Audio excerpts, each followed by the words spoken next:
विश्वनाथ भगवान की जय। महाकालेश्वर भगवान की जय। ओंकारेश्वर भगवान की जय। बेलकेश्वर महादेव की जय। ओगड़नाथ भगवान की जय। ओगरेश्वर महादेव की जय। हर हर महादेव, हर हर महादेव, हर हर महादेव, हर।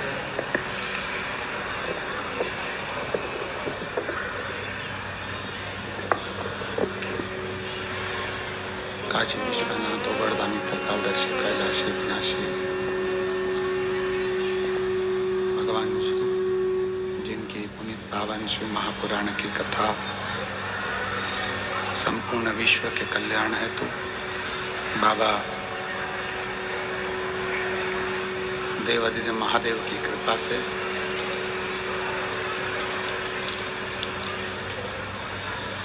उनकी करुणा एवं उदारता से ये पवित्र पावन शिव महापुराण की कथा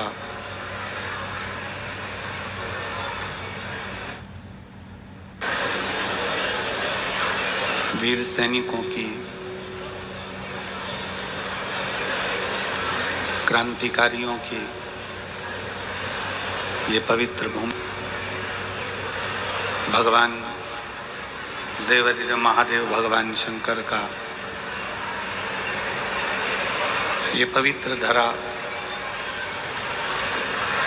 जहाँ मेरठ की इस पवित्र भूमि पर बैठकर आप और हम सभी शिव महापुराण की कथा का लाभ ले रहे हैं और अपने जीवन को सार्थक बना रहे हैं। बड़े भाग्यशाली हैं मेरठ नगर के सभी श्रोता भाई बहन, जो इस पवित्र पावन कथा का लाभ ले रहे हैं। कथा मंडप में विराजमान सभी संत, साधु, गुरुजन, तपस्वी जन, साधक, उपासक, ब्राह्मण जन एवं सभी मेरठ नगर के विद्वान जन को प्रणाम करते हुए कथा के मुख्य आयोजक श्री केदारेश्वर सेवा समिति मेरठ, मुख्य यजमान श्री संदीप गोयल, श्रीमती रश्मि गोयल जी, श्री आशीष बंसल जी, श्रीमती पूनम बंसल जी, संरक्षक डॉक्टर ब्रजभूषण जयप्रकाश जी अग्रवाल, डॉक्टर राम कुमार जी गुप्ता, अध्यक्ष कृष्ण कुमार जी गुप्ता, महामंत्री आशीष जी बंसल, ऋषि जी अग्रवाल, राजेश जी, सुमित जी, अनिल जी, विपिन सिंघल जी, सुमित सिंघल जी, राहुल जी, अर्ची सिंघल जी, आशीष प्रताप सिंह जी, पवन बंसल जी एवं बबीता बंसल जी। एक बार सभी यजमान परिवार के लिए जोरदार ताली बजाकर उनका स्वागत, नंदन, अभिनंदन, जिन्होंने इस पवित्र कथा का लाभ आप और हमको दिया है और अपने जीवन को सार्थक बनाने का जो अवसर आपको और हमको मिला है। आज कथा का छठा दिवस है, जिसको हमारी भाषा में शिव महापुराण कथा का मध्य शिवरात्रि भी कहते हैं।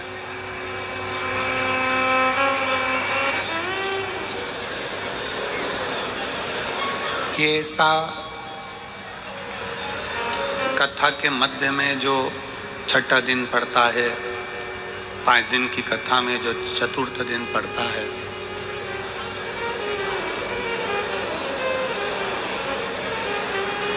कहते हैं शिवरात्रि शंकर और पार्वती के मिलन की होती है।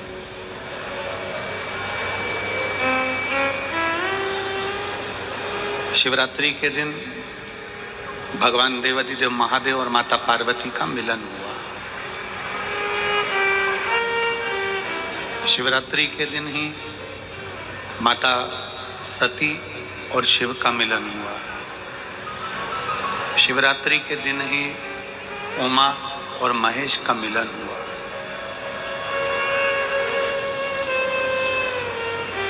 बारह महीने जो शिवरात्रि पड़ती है उसमें भगवान शंकर और पार्वती का मिलन माना गया है। भगवान शंकर और पार्वती का मिलन बिंदु है, उसमें मिलन माना है। पर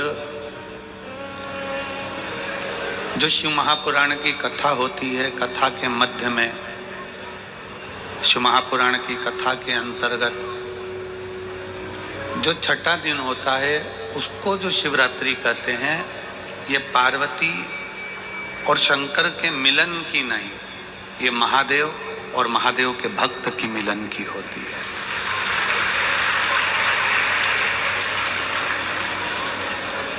भगवान शिव और भगवान शंकर के जो परम भक्त होते हैं, जो शिव महापुराण की कथा को श्रवण करते हैं, चाहे टीवी चैनल के माध्यम से सुने, फेसबुक यूट्यूब के माध्यम से सुने, चाहे वो कथा के पंडाल में बैठकर सुने,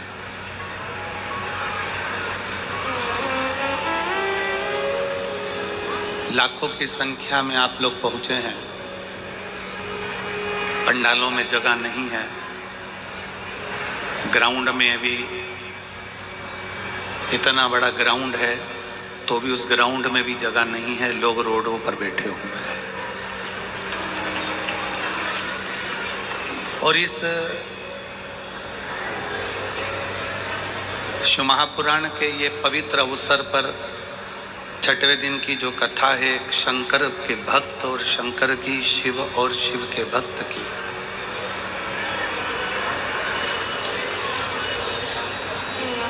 जैसे शिवरात्रि के दिन पार्वती और शंकर का मिलन होता है, उसी तरह ये 7 दिन की कथा में जो छठा दिन होता है, उस कथा का छठा दिन भक्त और भगवान का, शंकर और शंकर के भक्त का मिलन होता है। कहते हैं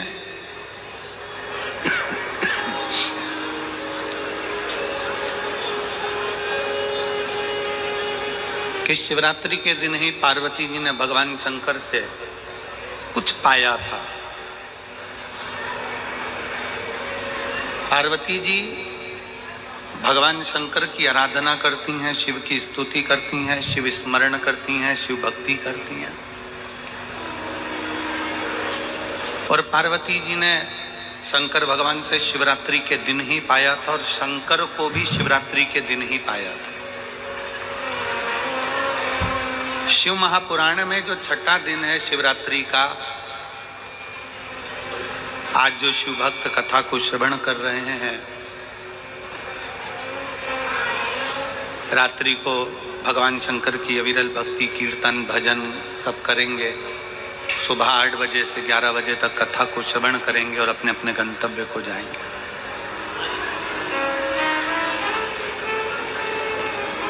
ये भगवान शंकर की एक अविरल भक्ति है।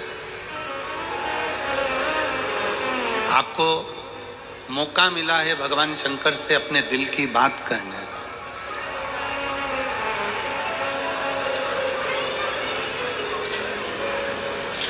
आपको मौका मिला है भगवान शंकर से अपनी बातों को कहने का।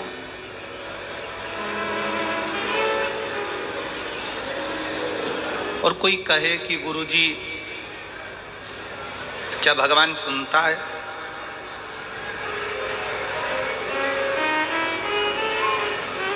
क्या भगवान श्रवण करता है?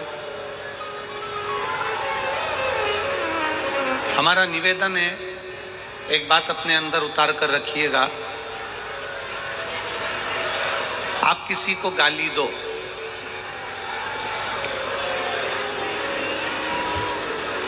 उधर साउंड की व्यवस्था करिए, पीछे बाउंड्री पे सब दूर साउंड की व्यवस्था करिए।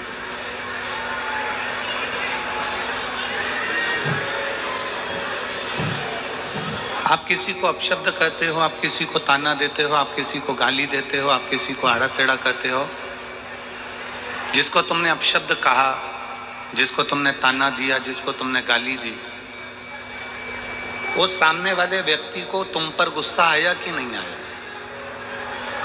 जम के बोलो जरा, आया ना?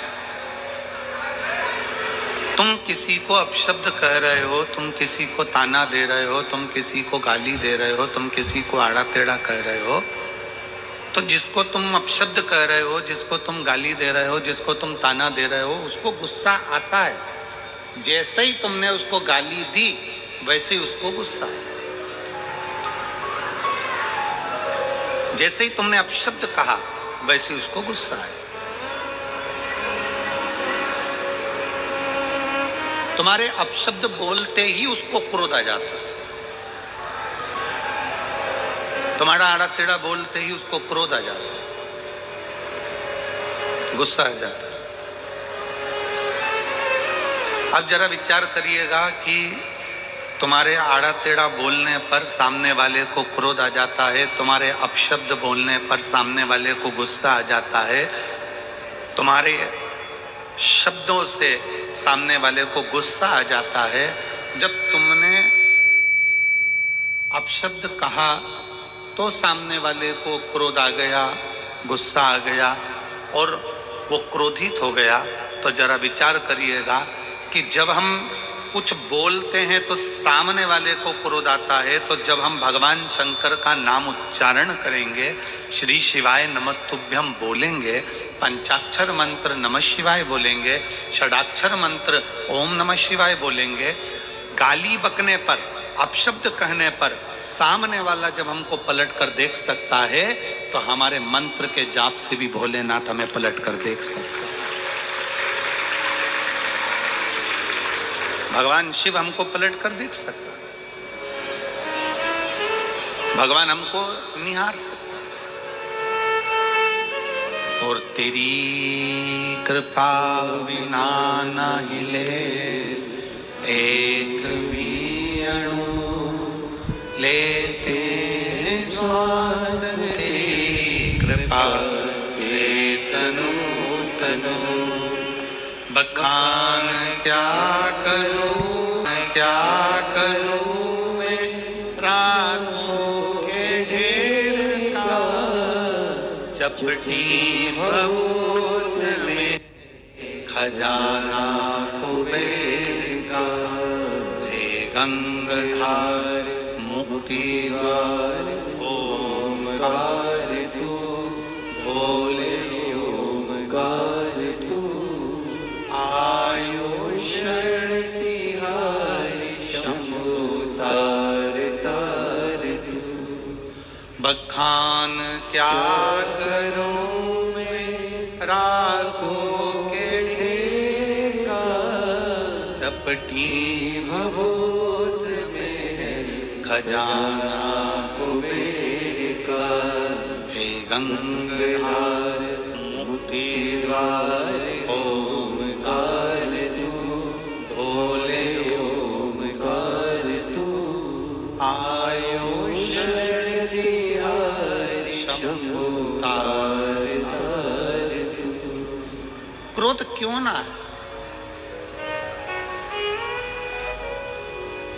आपके शब्द बोलने से सामने वाले को क्रोध आ जाता है कि तुम्हारे मुख से श्री शिवाय नमस्तुभ्यम बोलने से मेरा भोले बाबा भी आ जाता है, मेरा शिव भी आ जाता है। केवल दिखावे से नहीं, शंकर भगवान को दिल से जिसने पुकारा मेरा शंकर उसके सामने प्रकट हुआ, दिल से। और फिर निवेदन है मेरे शंकर को, तुम्हारे दिमाग लगाने की जरूरत नहीं है शिव महापुराण में। फिर निवेदन है जितने भी श्रोता भाई बहन कथा को सुनने के लिए आए हैं, वो अपना दिमाग यहाँ ना लगाएं, यहाँ दिल लगाएं। दिमाग लगाने के लिए घर है और दिल लगाने के लिए शिव महापुराण की कथा।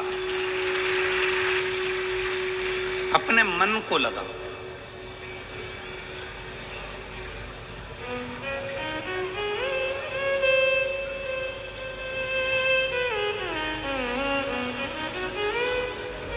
एक बार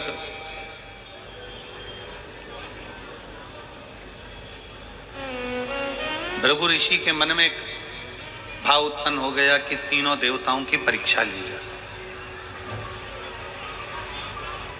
भृगु ऋषि के मन में भाव जागृत हुआ कि तीनों देवताओं की परीक्षा करेंगे। और भृगु ऋषि सबसे पहले ब्रह्मा जी के पास में पहुंचे।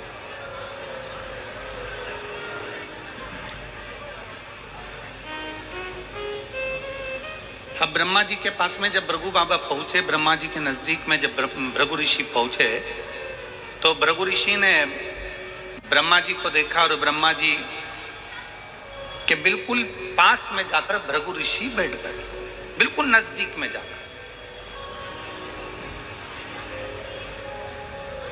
शिव महापुराण की कथा कहती है, कोई अतिथि बैठा हुआ है, कोई बड़ा बैठा हुआ है, कोई बुजुर्ग बैठा हुआ है, कोई घर का वृद्ध बैठा हुआ है, कोई वयो बैठा हुआ है, तो कोई भी आए घर में सबसे पहला ध्यान रखने वाला विषय है कोई बड़ा संत, कोई बड़ा सदगुरु, कोई घर का बुजुर्ग, कोई घर का वृद्ध सोफे पर बैठा है, कुर्सी पर बैठा है। सोफे पर अगर थोड़ी बहुत भी जगह है तो भी कोई अन्य व्यक्ति को संत के पास, उस गुरुजन के पास या घर के बुजुर्ग के पास एकदम बिना आज्ञा के नहीं बैठना चाहिए। आज्ञा दे दें, घर के दादाजी कह दें अपने पोते से बेटा यहाँ बैठ जा, बेटे से कह दे बेटा यहाँ बैठ जा, बहू से कह दे बहुरानी इधर बैठ जाओ, बहन से कह दे बहन इधर बैठ जाओ, दामाद से कह दे इधर बैठ जाओ, बेटी से कह दिया यहाँ बैठ जाओ, तो भले बैठ जाओ। पर बुजुर्ग बैठा है सोफे के ऊपर, कोई बड़ा संत बैठा है, कोई साधु जन बैठा है, कोई तपस्वी जन बैठा है, कोई सन्यासी, कोई साधक, कोई उपासक अपने सिंहासन पर बैठा हुआ है, उसके पास तुम बिना पूछे गए और उसके सोफे पर उसकी बाजू में बिल्कुल उसके नजदीक में जाकर बैठ गए, तो क्रोध आएगा कि नहीं आएगा? अब ब्रह्मा जी को थोड़ा सा क्रोध आ गया, ब्रह्मा जी को थोड़ा सा गुस्सा आ गया। हाँ, जमीन पर अगर कोई बैठा हुआ है, क्योंकि पृथ्वी निर्मलता का भाव देने वाली है, अगर उस पर कोई बैठा हुआ है और उसके पास में आप जाकर बैठ रहे हो तो कोई दिक्कत नहीं। पर कोई उच्च स्थान पर बैठा हुआ है और उसके साथ में तुम जाकर बैठ गए तो वो श्रेष्ठता नहीं। उसमें उसकी आज्ञा मांगो, ए भैया दादाजी आपका सोफा खाली है, मैं बैठ सकता हूँ? दादाजी आपकी कुर्सी खाली है, क्या मैं बैठ सकता हूँ? काका जी आपके सोफे पर बैठ सकता हूँ? मौसी जी मैं आपके सोफे पर बैठ सकता हूँ? मामा जी मैं आपके सोफे पर बैठ सकता हूँ? चाचा जी मैं आपके सोफे पर बैठ सकता हूँ? आज्ञा लीजिए बैठने के लिए।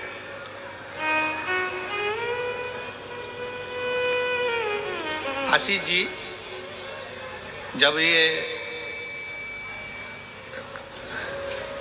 बहुत दूर दूर से लोग शिव महापुराण की कथा जब 7 दिन की सुनने के लिए आते हैं,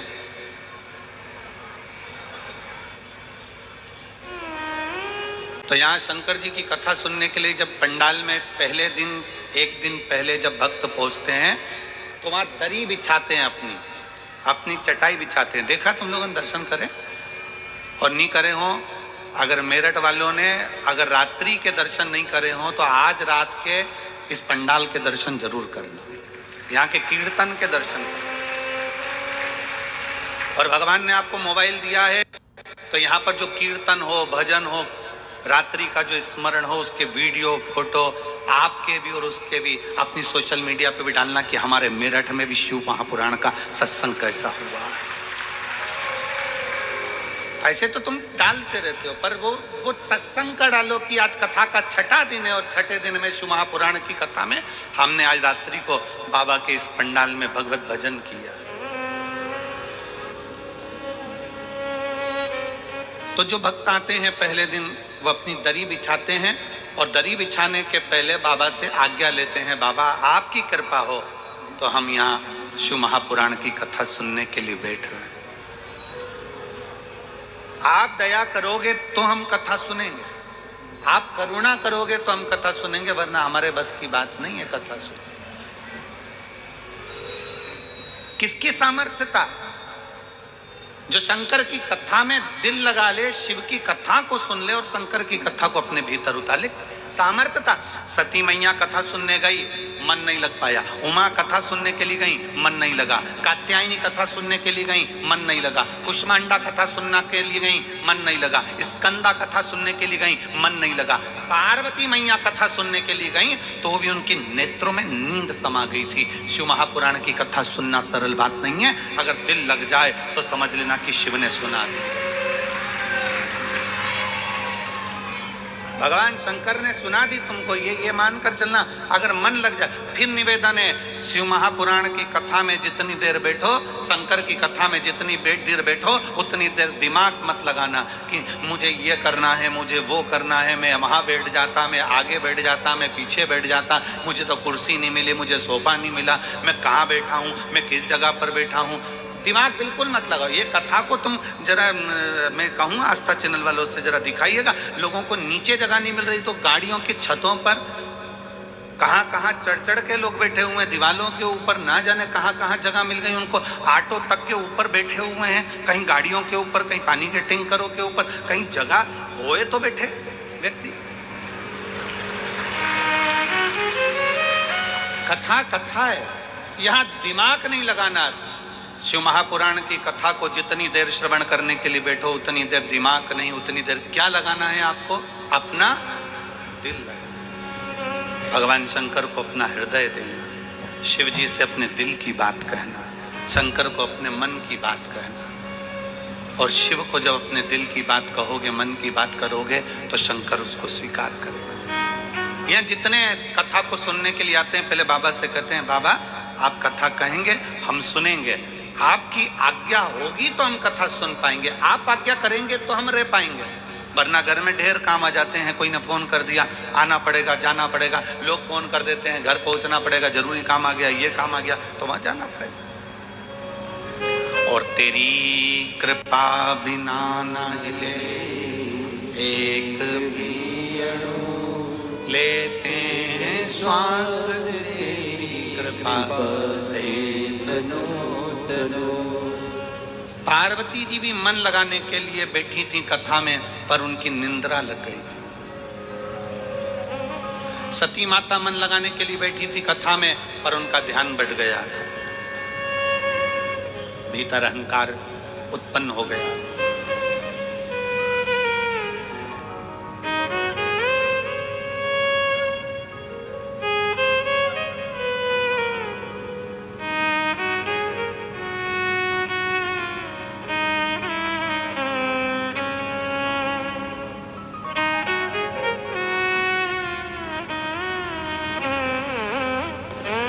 तो ये तो शिव तत्व है।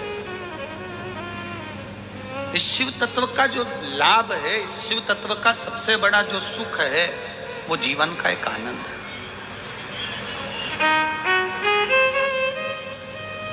और मैंने तेरे ही भरोसे, जितने बैठे हो सब गाइए, मैंने तेरे ही भरोसे हवा बिच उड़ती जावांगी, बाबा डोर हत्तो छड़ी ना मैं कटी जावांगी, भोले मैं तेरी भक्त, शंभो मैं तेरी भक्त, हवा बिच उड़ती जावांगी, बाबा डोर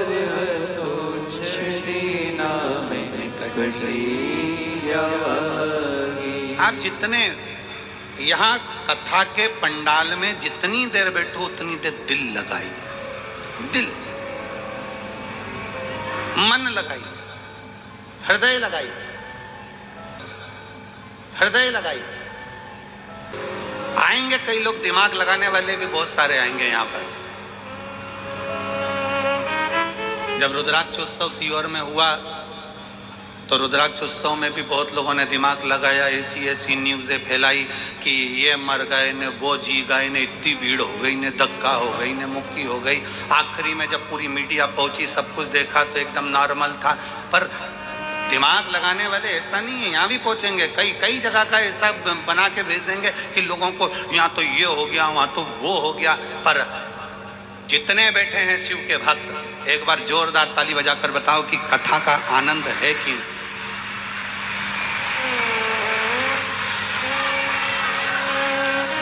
दोनों हाथ उठाकर एक बार हारा।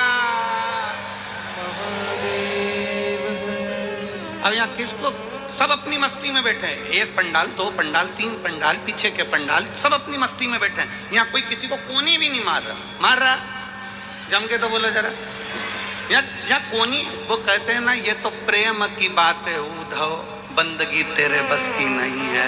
यहाँ तो दम दम में होती है पूजा, कोनी मारने की भी फुर्सत नहीं है। यहाँ कौन को फुर्सत है? बोल बम का नारा है,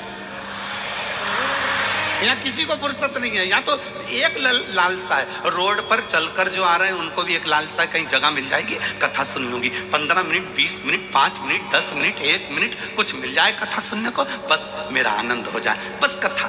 और कई ऐसे मिलेंगे जो दिमाग लगाने आएंगे, हमको बैठने की जगह नहीं दी है तो मैं गलत प्रचार करूंगा, कहीं से भी करूं, कैसा भी प्रचार करूंगा और गलत प्रचार करूंगा।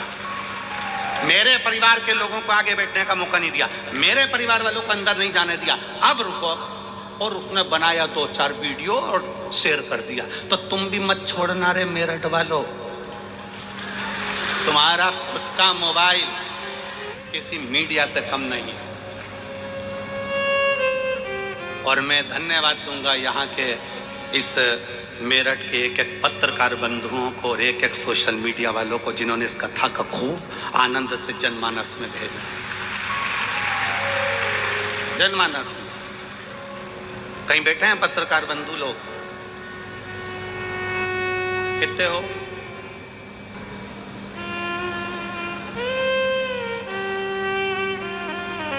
हाथ उठाओ जरा, कितने हैं? आ जाओ ऊपर, आ जाओ, आ जाओ, आ जाओ।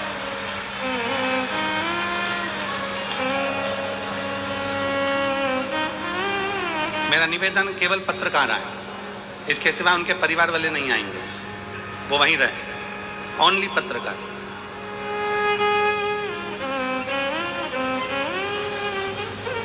बाबा की कथा में, भगवान शंकर ओघड़ रानी की कथा में दिमाग नहीं, भगवान शंकर की कथा में क्या लगाना है?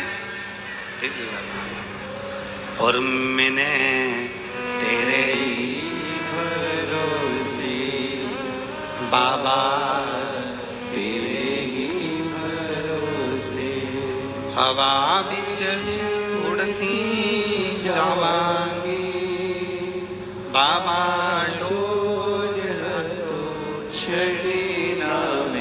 कटी जावागी भोले मैं तेरी बदन, शंभो मैं तेरी बदन। भगवान शंकर की अविरल भक्ति सुख प्रदान करने वाली। पार्वती मैया जब भगवान शंकर के सम्मुख में बैठकर कथा का रसपान करती हैं तो पार्वती जी के नैनों में जल भरा जाता है।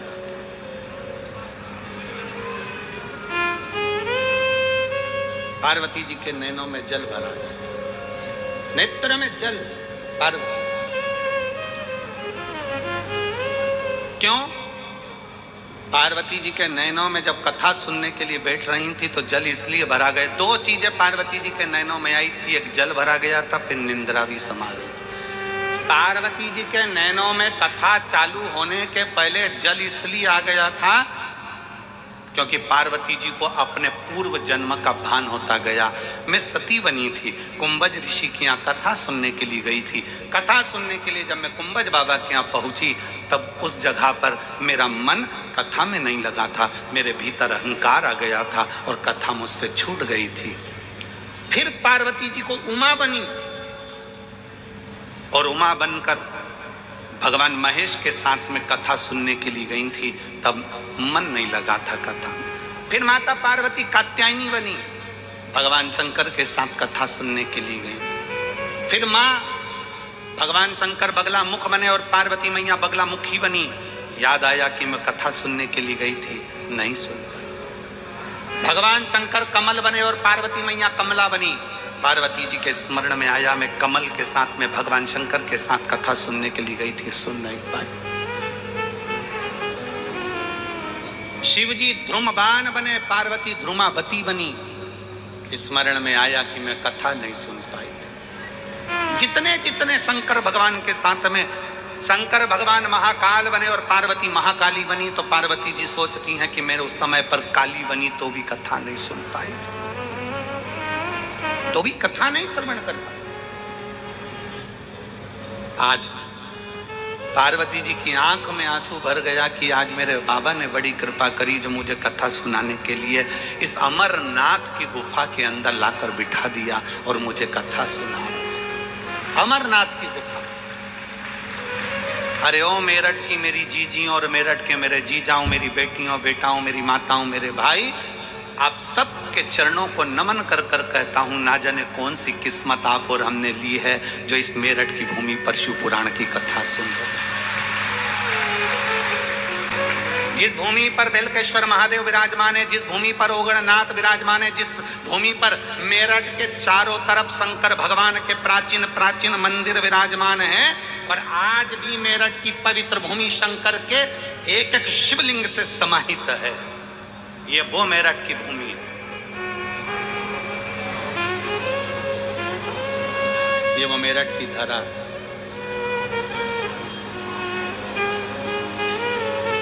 जहां बैठकर आप और हम कथा सुन रहे हैं। कई माताएं ऐसी हैं यहां बैठी हुई हैं जो हापुड़ में कथा सुनने गई थी।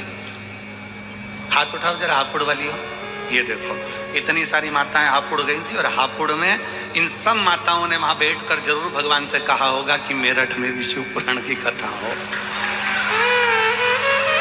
आशीष जी, गोयल जी कहाँ गए? गोयल जी नहीं बैठे हैं, कहाँ दिख नहीं रहा है? बैठे नीचे हैं क्या? अच्छा, तो हम कहें यजमान परिवार दोनों से, गोयल जी और आशीष जी से, कि ये इनका पुण्य सामने आया है तो तुम जजमान बनकर शिव पुराण की कथा श्रवण करो। ये पुण्यता है, ये आनंद।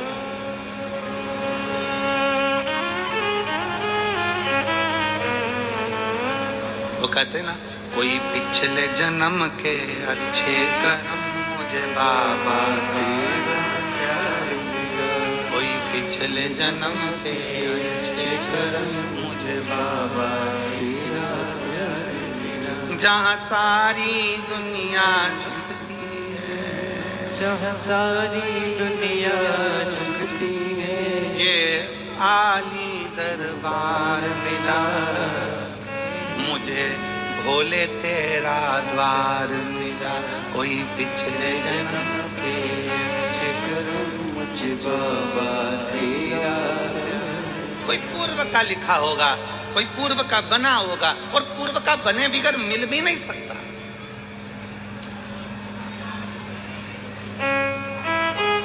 कलकत्ता में अपन ने सुना था, पूर्व का कर्म हमारा, पूर्व का कर्म। एक पंडित जी पूजन करते थे, उनका हाथ क्यों कटा? पूर्व का कर्म था कि कोई मार्ग बता दिया होगा। राजा का बेटा क्यों मरा? कोई पूर्व का कर्म होगा मारा। रानी क्यों गला काट दी? कोई पूर्व का कर्म होगा मारा।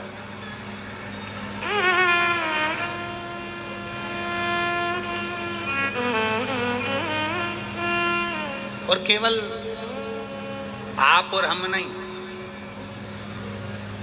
शिव महापुराण की कथा कहती है कि पूर्व के कर्म का भोग तो परमात्मा को भी भोगना पड़ता है, परमात्मा को भी भोगना पड़ता है।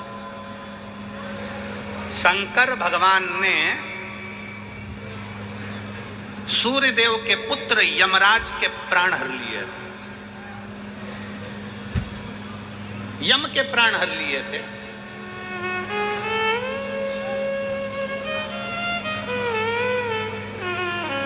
और यम के प्राण जब हर लिए, यमराज के प्राण चले गए, तो सूर्य नारायण भगवान रोते रोते आए और उन्होंने कहा, मेरा बेटा यम चले गया।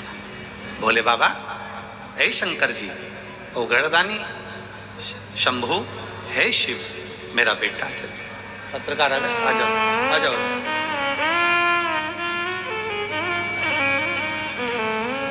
मेरा बेटा यम चले गए, मेरा बेटा।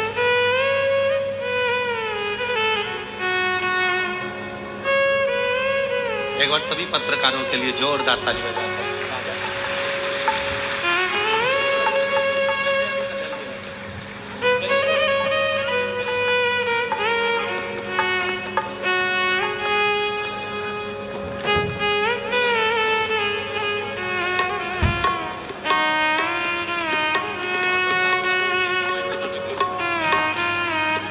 जोरदार ताली बजाइए जिनकी कलम हर पल हर घड़ी शिव तत्व को मेरठ की भूमि पर देती है।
दोनों हाथ उठाकर हर हर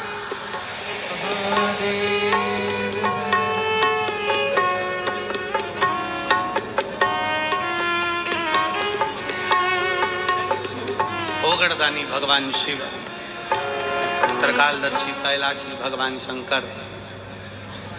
पार्वती मैया के मन में ये भाव इसलिए नयनों से जल बह रहा है माता पार्वती के नयन से कि मैंने इतने जन्म गंवा दिए और हर जन्म में मुझे कथा सुनने को मिली, पर मैं कथा सुनने जा नहीं पाई, मेरा दिल नहीं लगा पाया। कितने जन्म मैंने निकाल दिए और हर जन्म में मैंने कथा सुनने का प्रयास किया, पर कथा श्रवण नहीं कर पाया। कितने जन्म, एक जन्म की तो बात ही नहीं। कितने कितने जन्म निकाल दिए माँ ने, कितने जन्म।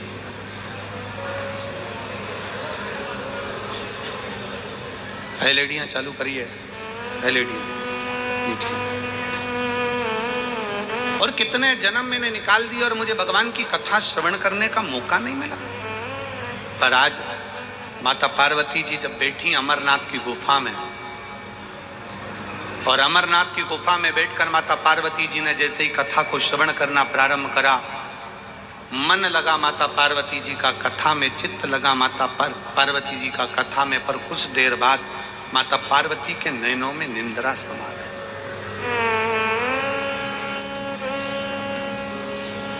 पार्वती जी के नयनों में निंद्रा समा गई।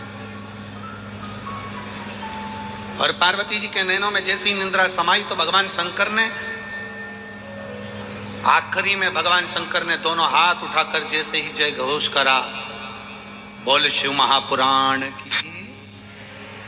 जैसे ही जय घोष करा, जय घोष करते से ही पार्वती जी के नेत्र की निंद्रा खुल गई। फिर पार्वती जी को दुख हो गया। माता पार्वती जी के चित्तवृत्ति में फिर दुख हो गया कि मैं कथा के चलते चलते अपने नैनों को बंद कर कर मैंने विश्राम कर लिया, सो लिया। पर कौन समझाए, कौन समझाए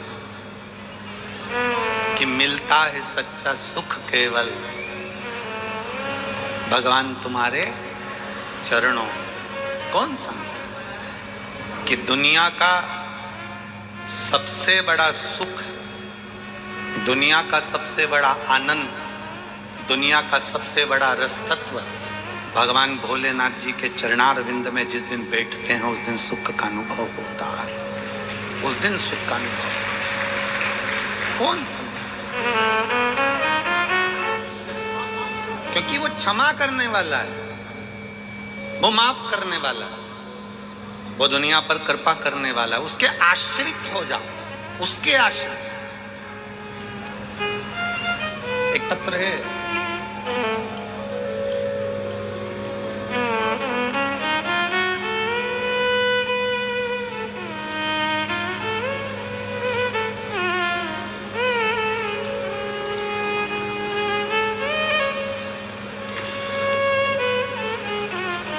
ठंड में पंखा भेजा है। अब ये गर्मी में भेजती तो काम भी आता हो।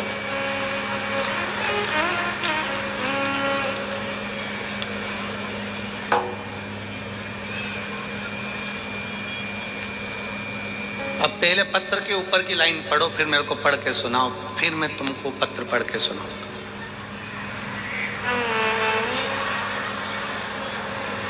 पढ़ के सुनाओ जल्दी से। ठीक है, अब पत्र सुनेंगे। मेरा नाम ज्योति त्यागी है, गांव फलोदा, जिला मुजफ्फरनगर की निवासी हूँ। कहीं बैठी हो ज्योति जी त्यागी जी? कहीं बैठी हो तो हाथ हिला सकती हैं, और अगर आई हो तो हाथ हिलाएं, और कहीं बैठी हो तो एक बेलपत्र लेने जरूर पधारें। मेरा नाम ज्योति त्यागी है, गांव फलोदा, जिला मुजफ्फरनगर की निवासी हूँ। मेरे पति का नाम सचिन त्यागी है। एक लोटे जल का मैं क्या वर्णन करूं गुरुदेव। पत्र को साथ में पढ़िएगा आप लोग। सन 2021 में मेरे पति को अचानक गले में दर्द हुआ। डॉक्टर को दिखाया, जांच कराई तो पता चला कि उन्हें कैंसर है। डॉक्टर ने ऑपरेशन का बोल दिया, ऑपरेशन भी हो गया। गले में जख्म होने के कारण कुछ खा नहीं पाते थे, केवल लिक्विड ही पी पाते थे। हम चिंतित रहने लगे। फिर मम्मी ने आपकी कथा के बारे में बताया। जून 2023 में हम सीहोर गए, वहां से रुद्राक्ष लाए। आपके बताए अनुसार हमने सब दिया। जब दोबारा जांच कराई तो पता चला कैंसर लीवर में पहुंच गया। जरा पत्र पर ध्यान देंगे, कैंसर लीवर में पहुंच गया। अब डॉक्टर ने भी ना इलाज कर दिया। फिर दूसरे डॉक्टर से सलाह ली, उन्होंने कहा 3 इंजेक्शन का बोल दिया और अस्पताल ले गए। डॉक्टर ने उनको वेंटिलेटर पर रख दिया। मैंने तभी रुद्राक्ष हाथ में उठाकर विनती की, बाबा तेरे ही भरोसे हम, वो एक लाइन इन्होंने लिखी है, तेरे ही भरोसे हम बीच उड़ती जावेंगे बाबा, डोर हथ तो छट्टी। बाबा की ऐसी कृपा हुई। हमको मन में दुख हुआ कि रुद्राक्ष का दल देने पर भी ऐसा क्यों हुआ। फिर हम बाबा को हाथ में रुद्राक्ष लेकर बाबा को कहने लगे और बाबा से विनती करी, बाबा कुछ भी करो ठीक कर। में हापुड़ की कथा में पहुंच गए और हापुड़ की कथा के पंडाल में बैठकर कथा सुनी। और आज मैं छाती ठोक कर कहती हूँ, पंडाल में बैठकर जो मांगा जाता है बाबा सुनता है। आज मेरा पति का कैंसर मुक्त हुआ है। आज मेरे पति का कैंसर मुक्त हो गया। मैं यहाँ बाबा को दिल से धन्यवाद देने के लिए इस कथा के पंडाल में पहुंची।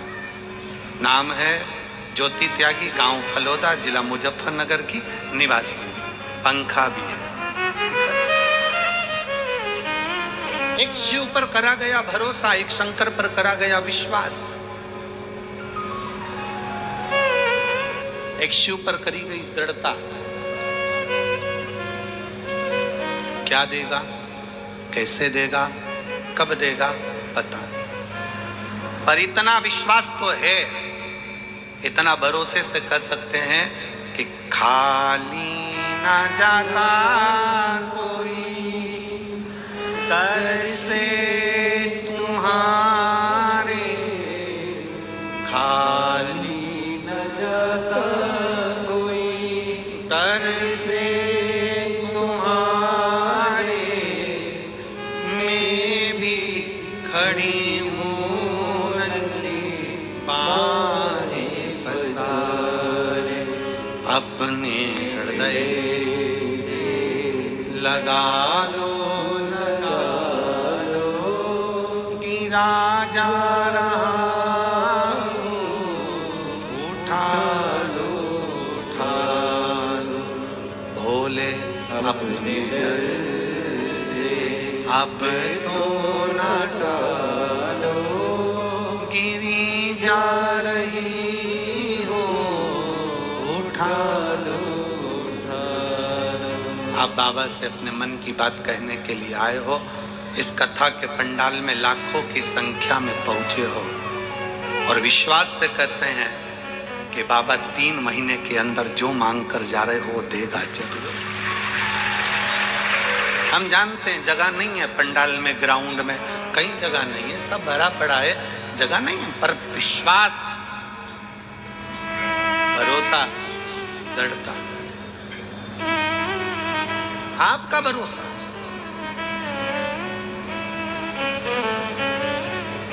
पार्वती जी के मन में फिर गिलानी उत्पन्न होने लगी। मैं कथा सुनने के लिए आई थी और कथा ना मिला।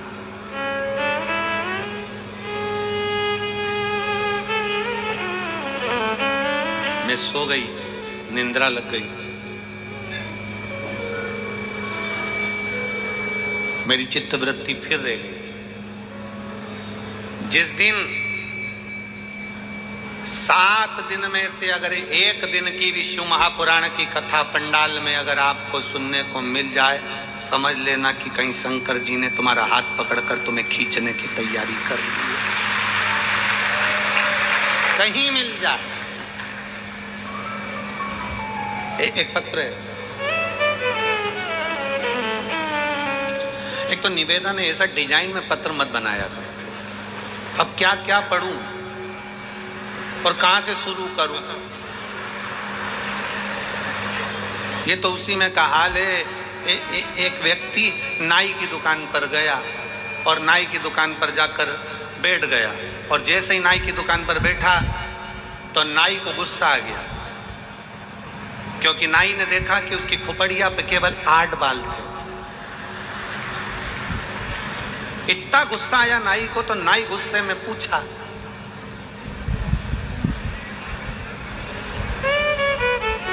गिनूं कि काटूं?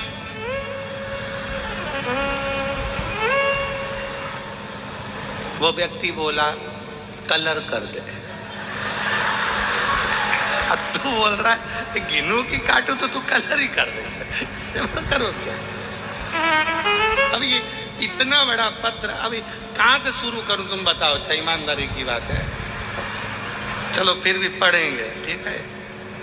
मैं कविता माहेश्वरी, मेरठ गौरीपुरा से हूँ। कहीं बैठी हो? कविता माहेश्वरी, मेरठ गौरीपुरा से कहीं बैठी हो तो हाथ हिला सकती हैं। कहीं बैठी हो तो हाथ हिलाइएगा। आप ही हैं?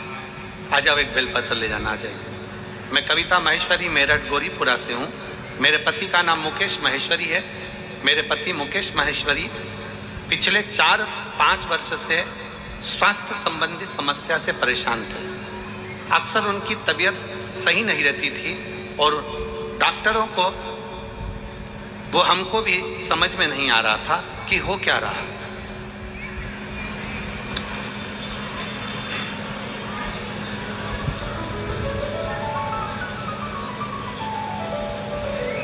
हमें समझ में नहीं आया कि हो क्या रहा है। उनकी तबीयत ज़्यादा खराब होने लगी, जिससे हमारी चिंता बढ़ गई।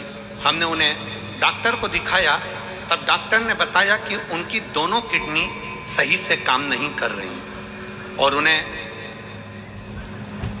क्रांतिक किडनी डिजीज CKD है। डॉक्टर ने तुरंत किडनी ट्रांसप्लांट का बोल दिया। ट्रांसप्लांट का जैसे ही बोला, पर हमारा मन नहीं माना और हम उनको दिल्ली अपोलो अस्पताल में दिखाया। वहाँ भी सारी जांच के बाद डॉक्टर ने किडनी ट्रांसप्लांट का सलाह दी। हालांकि हमने किडनी ट्रांसप्लांट नहीं कराया, हमें हमारे भगवान भोलेनाथ पर भरोसा था और उन्हें डायलिसिस पर रखना पड़ना शुरू कर दिया। महीने में 8 डायलिसिस होते। फिर हमारे किसी मिलने वाले ने हमें बाबा की महिमा का वर्णन किया। गुरुजी के कहे शिव महापुराण की कथा सुनो और आंवले वाला उपाय, हमने उसके पूछ कर काला उपाय करना प्रारंभ करा। बाबा निर्माल लाते, बेलपत्री लाकर भी देना चालू करी। मंदिर से बेलपत्र और बाबा का चढ़ाया हुआ जल लाई और उसे पति को पिलाना चालू करा, खिलाना चालू करा और बाबा की कृपा से हमें हर कठिनाई का समाधान मिला। हे भोलेनाथ की कृपा से हमने कठिनाइयों को पार कर लिया और आज बाबा की कृपा से वो ठीक हैं। ये मैं शिव को प्रार्थना करने के लिए आई हूँ, धन्यवाद देने के लिए आई हूँ।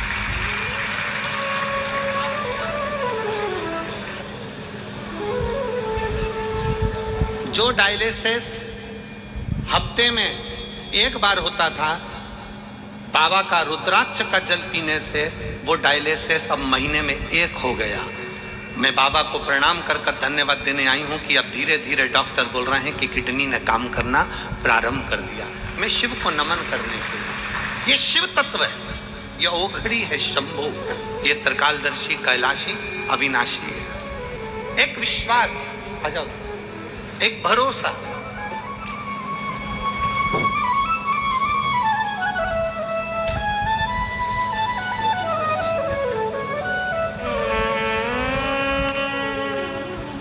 ज्योति त्यागी, आप ठीक है?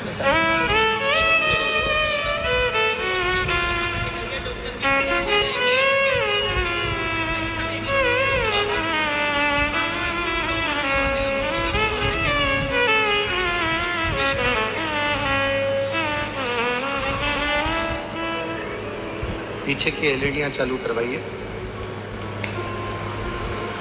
शिव तत्व की प्राप्ति हो, शिव महापुराण की कथा कहती है जितना विश्वास आप बाबा देवाधिदेव महादेव पर करेंगे, भगवान शंकर को एक लोटा जल समर्पित कर कर भगवान शंकर से अपने मन की बात कहेंगे, मेरा ओघड़नाथ, मेरा शिव, मेरा त्रिकालदर्शी कैलाशी विनाशी उसको स्वीकार करें।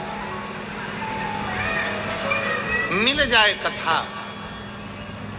श्रवण करने को तो साधुता दीजिए, आदर करना ना भूलें।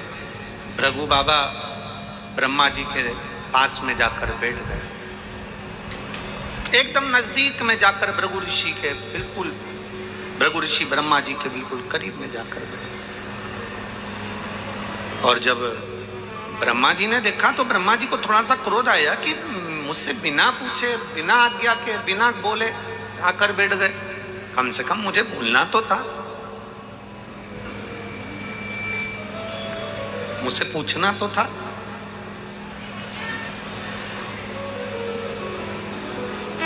चले और फिर एक निवेदन बड़े भाव से करेंगे कि बैठो, मना नहीं, पर आज्ञा लेकर बैठो, मना नहीं पर आज्ञा लेकर। आजा बेटा।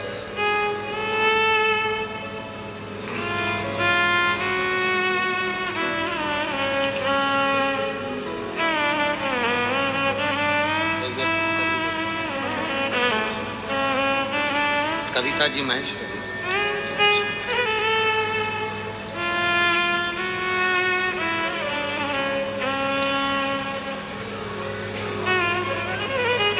बड़े आनंद के साथ बैठना चाहिए।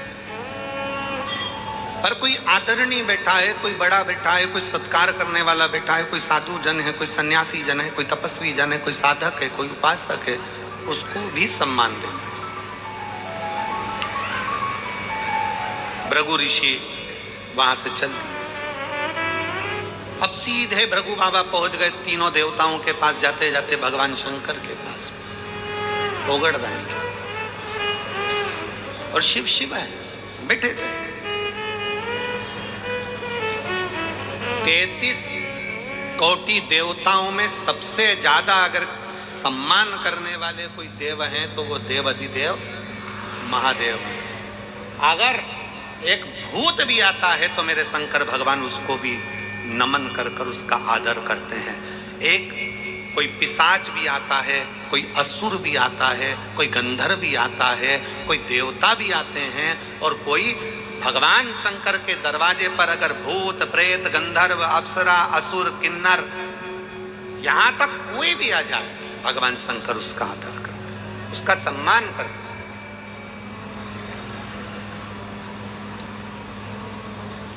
कौन होगा संसार में जो किसी किन्नर के लिए देवताओं से युद्ध कर ले? किसी किन्नर के लिए? जब भगवान शंकर अपना अर्धनारीश्वर स्वरूप का दर्शन दिए, ब्रह्मा जी से कहा गया कि तुम सृष्टि को आगे बढ़ाओ, तो ब्रह्मा जी भगवान शंकर के अर्धनारीश्वर स्वरूप को जान नहीं पाए थे। शंकर भगवान ने कहा था कि आधे पुरुष आधे स्त्री बनाना, 4 पुरुष बनाओ तो 4 स्त्री बनाओ, 5 पुरुष बनाओ तो 5 स्त्री बनाओ, 10 पुरुष बनाओ तो 10 स्त्री बनाओ। ब्रह्मा जी इस बात को जान नहीं पाए थे और अर्धनारीश्वर स्वरूप का दर्शन देखकर समझ गए कि आधा आधा बनाना है, तो उन्होंने एक ही व्यक्ति को आधा पुरुष आधा स्त्री बना दिया था, तो वो किन्नर उत्पन्न हो गए। और जब किन्नर उत्पन्न हुए, पूरी पृथ्वी पर किन्नर ही किन्नर दिखने लगे, तब भगवान नारायण भगवान शंकर जी के साथ आ रहे थे और नारायण ब्रह्मा जी की बनाई सृष्टि को देखकर हंस दिए और हंसते से ही बोले, गजब कर दिया ब्रह्मा जी, तुमने पूरी सृष्टि में किन्नर ही किन्नर कर दिया। जैसे ही भगवान नारायण हंसे, हंसते से ही भगवान शंकर को क्रोध आ गया कि सृष्टि ब्रह्मा जी ने बनाई है और आप उस पर हंस रहे। हे नारायण, भगवान विष्णु, तुम ब्रह्मा जी की बनाई हुई सृष्टि पर हंसे हो, इसलिए तुम्हें भी एक बार पृथ्वी पर जाकर किन्नर बनना पड़ेगा। भगवान नारायण को भी भगवान शंकर ने कह दिया था कि तुम्हें पृथ्वी पर जाकर किन्नर बनना पड़ेगा, तुम्हें पृथ्वी पर जाकर किन्नर बनना पड़ेगा।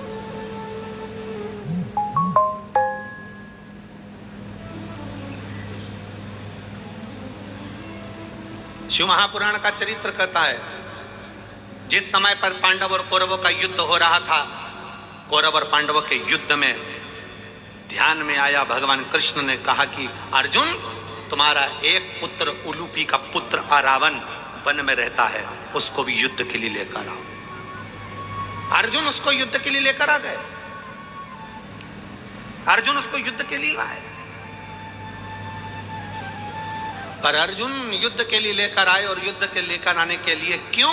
क्योंकि कुरुक्षेत्र की भूमि चंडी की भूमि थी। इस कुरुक्षेत्र की भूमि पर सबसे पहले बलि चढ़ाना थी। और बलि किसकी चढ़ाना है? क्योंकि कुरुक्षेत्र की भूमि ने कह दिया था, चंडी ने कह दिया था, एक बलि कौरव की लूंगी, एक बलि पांडव की लूंगी। कौरवों में से तो 100 थे, उन्होंने कहा एक को देवी देंगे तो 99 बचेंगे, पर पांडव में तो 5 थे, अगर एक भी चले गया तो फिर 4 ही बचेंगे। भगवान कृष्ण ने कहा, अर्जुन तू तेरे बेटे को लेकर आ, रावण को लेकर आए, उलूपी के पुत्र को लेकर आए।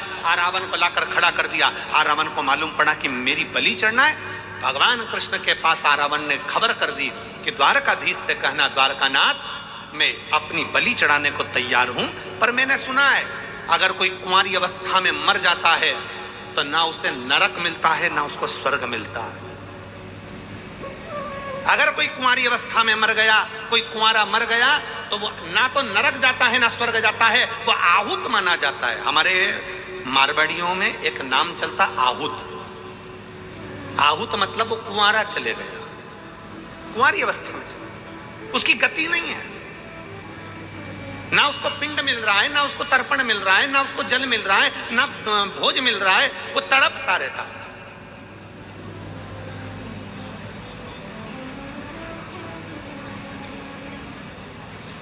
उस रावण ने कहा, अगर मैं कुंवारी अवस्था में मर गया तो मुझे गति नहीं होगी। मेरा एक निवेदन है, कल मेरी बलि चढ़ा देना, पर सबसे पहले मेरे ब्याह करा दो, शादी करा दो। अब युधिष्ठिर को लगा आज रात ही रात में कहां की लड़की मिलेगी जिससे शादी कराई जाए, लड़की कहां से ढूंढी जाए जिससे विवाह कराया जाए। ढूंढने में लग गए। हस्तिनापुर में कोई लड़की नहीं मिली, पास में कोई लड़की नहीं मिली। तब भगवान कृष्ण ने जान लिया अगर ये इसका विवाह नहीं हुआ तो ये कल बलि में नहीं आएगा, और बलि में नहीं आया तो फिर युद्ध रह जाएगा। भगवान कृष्ण को याद आया कि शंकर जी ने श्राप दिया था कि नारायण तुम किन्नर पर हंसे हो, इसलिए तुमको भी किन्नर बनना पड़ेगा। आज भगवान कृष्ण किन्नर का रूप धारण कर लिए। भगवान कृष्ण ने किन्नर का रूप धारण करा, रावण के साथ विवाह करा। विवाह करने के बाद भगवान जब रावण के प्राण चले गए तो भगवान नेत्रों से नीर बहाते रहे। आज भी किन्नर गले में मंगलसूत्र पहनते हैं, आज भी किन्नर पाँव में बिछुड़ी पहनते हैं, आज भी किन्नर हाथ में चूड़ा पहनते हैं, मांग में सिंदूर भरते हैं। कौन है उनका पति? शिव महापुराण की कथा कहती है आरावण के साथ प्रत्येक किन्नर का विवाह होता है। एक रात्रि का विवाह एक घड़े के साथ आरावण के साथ किया जाता है, फिर उस घड़े को तोड़ दिया जाता है। किन्नर का सुहाग अखंड माना जाता है, किन्नर का सौभाग्य। इसलिए हमारे यहाँ मंगल शकुन में, शादी ब्याहों में, बच्चों के जन्मदिन पर किन्नर आते हैं, क्योंकि सृष्टि पूर्ण पहले किन्नर की थी, पूर्ण सृष्टि। कौन देव होगा? देवताओं में 33 कोटि देवी देवताओं में केवल एक देव है, देवाधिदेव महादेव, जो सबका सम्मान करना चाहते हैं। भूत भी आया तो उसका भी सम्मान है, प्रेत भी आया तो उसका सम्मान है, डाकनी, पिशाचनी, चुड़ैल, भयंकर आए तो भी सम्मान है, गंधर्व आए तो सम्मान है, अप्सरा आए तो सम्मान है, किन्नर आए तो सम्मान है, सुर आए तो सम्मान है, असुर आए तो सम्मान है। सबका सम्मान किया मेरे शिव जी ने, सबका आदर करा मेरे शंकर, और समदृष्टि का भाव रखा। समदृष्टि, समदृष्टि। तो हमने देखा कि रास्ते में बहुत भीड़ थी, तो जो लोग ट्रैक्टर ट्राली से आ रहे थे या जो लोग लोडिंग गाड़ियों से आ रहे थे वो भी वहीं उतर रहे थे, और जो वीआईपी गाड़ी से आ रहे थे वो भी वहीं उतर रहे थे। मैं मेरठ के कलेक्टर महोदय को, SP, SSP, IG, commissioner, TI, SDM, DM, यहाँ के सारे पदाधिकारियों को, एक एक पुलिस कर्मचारियों को, यहाँ के मीडिया को, सबको साधुवाद देता हूँ कि एक एक पुलिस वाले ने बिल्कुल समदृष्टि से यहाँ कार्य किया। उसके लिए साधुता, उसके लिए साधुता। गरीब भी आ रहा था तो भी उन्होंने गाड़ी वहां खड़ी करवाई, और अमीर भी। हमने इस बात के लिए वो शिवम बेटे को, जो शिवम गाड़ी लेकर आ रहे थे, गोयल, हमने उसको कहा बेटा शिवम से, और पीछे करण बेटा था, हमने उनको भी कहा यहाँ समता का भाव ये देखने को मिला। इसलिए यहाँ की प्रशासन को, मैं मेरठ प्रशासन को बहुत बहुत साधुवाद देता हूँ। एक बार जोरदार ताली बजाकर उनको साधुवाद दीजिए इसके लिए, बहुत साधुवाद। सब में समता का भाव। उन्होंने अगर ट्राली रोकी, ट्रैक्टर रोका, तो उन्होंने गाड़ी, 4 व्हीलर वीआईपी गाड़ी भी रोकी। उन्होंने कहा नहीं साहब, अंदर नहीं जा सकते, भीड़ है, पब्लिक पैदल जा रही है, आप पैदल जाइए। लोग वहां से पैदल चलकर आए, पैदल चलकर, और खुशी हुई इस चीज के लिए कि आपने ये नहीं कि कोई धनपति है या करोड़पति है या वैभवपति है या सत्तापति है, और होना चाहिए। आप वैभवपति, सत्तापति देखोगे वो भी तो किसी का पति है। तो उन्होंने समता का भाव रखा, इसके लिए मेरा साधुवाद है सबसे, बहुत बहुत साधुवाद है यहाँ के प्रशासन को, बहुत सारा, बहुत सुंदर तरीके से ये लाखों की भीड़ को, अपार जन समुदाय को यहाँ के प्रशासन ने जो संभाला है, एक बार जोरदार ताली बजाकर बहुत बहुत साधुवाद, बहुत सारा। एक शिव तत्व की लहर का, भगवान शंकर की अविरल भक्ति में समता का भाव होना चाहिए, क्योंकि मेरे शंकर शमशान में निवास करते हैं। मेरे शिव के पास में भेद नहीं है, अमीर भी जाएगा तो बांस पर, गरीब भी जाएगा तो बांस पर, अमीर भी जाएगा तो सफेद कपड़े में, गरीब भी जाएगा तो सफेद कपड़े में। जहां सबकी शान सम है उसी का नाम सम शान है। बराबर देखता हूं, उसमें भेद नहीं है।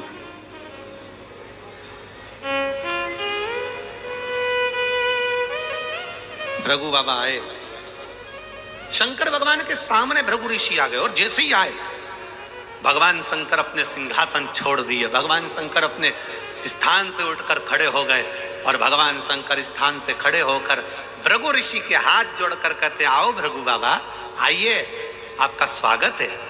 और जैसे ही भृगु ऋषि पास में आने लगे, शंकर भगवान दोनों हाथ फैलाकर भृगु ऋषि को गले लगाने लगे, भृगु ऋषि को गले।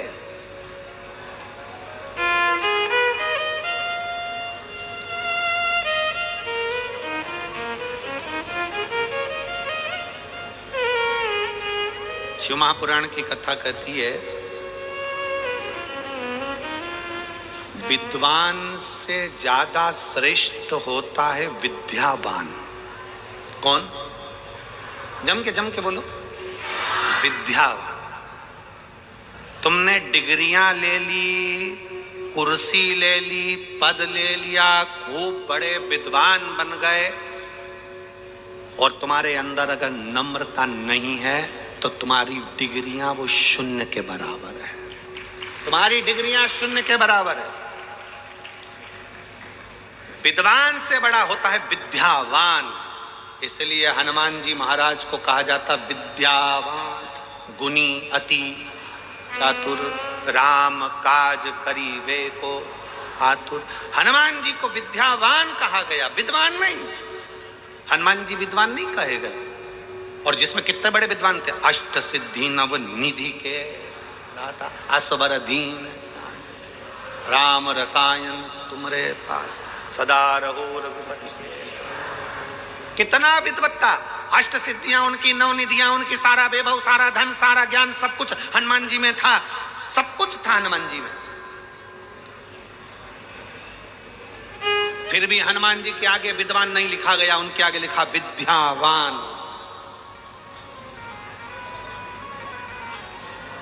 एलईडी वालों उनसे निवेदन है, एलईडी का ध्यान दीजिए थोड़ा। मेरा माताओं से निवेदन है, अगर एलईडी नहीं चल रही है तो सावधानी से कथा सुनिए। हो सकता है भीड़ के कारण बस पिन वगैरह निकल जाती है, तो हो सकता है। विद्वान और विद्यावान दोनों में, दोनों में। शिव पुराण कर रही है, भगवान शंकर की कथा कर रही है, शंकर जी का पावन चरित्र कर रहा है, भगवान शिव का पवित्र चरित्र कर रहा है, शिव महापुराण की कथा कर। अगर भगवान ने आपको अच्छा पद दिया है, आपको अच्छी कुर्सी दी है, आपको अच्छी प्रतिष्ठा दी है, आपको अच्छी सत्ता दी है, आप बहुत पढ़े लिखे हो, बहुत विद्वान हो, तो निवेदन है उस विद्वान के साथ में तुम विद्यावान भी बनो। अगर कोई आए, कोई साधारण भी आए ना, तो उसको झुक कर प्रणाम करना प्रारंभ करो। ये विद्यावान की निशानी। क्यों कहा हनुमान जी को विद्यावान? क्यों कहा? केवल एक कारण से कहा था। जब हनुमान जी पहली बार ब्राह्मण का रूप रखकर राम जी जब वन में आए थे, सीता जी को खोजते खोजते किष्किंधा के पास पहुंचे थे, तब हनुमान जी महाराज ब्राह्मण का, संत का रूप रखकर राम जी के सामने हाथ जोड़कर प्रणाम कर रहे थे। दुनिया के लोगों ने कहा कि ब्राह्मण होकर छत्री के हाथ जोड़ता है। अरे समझने वाला विषय है। हनुमान जी सामने छत्री के हाथ नहीं, हनुमान जी अंदर बैठे राम जी के हाथ जोड़ रहे थे। सामने खड़े हुए राम को भीतर के राम से मिला रहे थे। ये वही राम है जो मेरे दिल में बसता है। लोगों को लगा प्रणाम कर रहे हैं, पर वो यहाँ के राम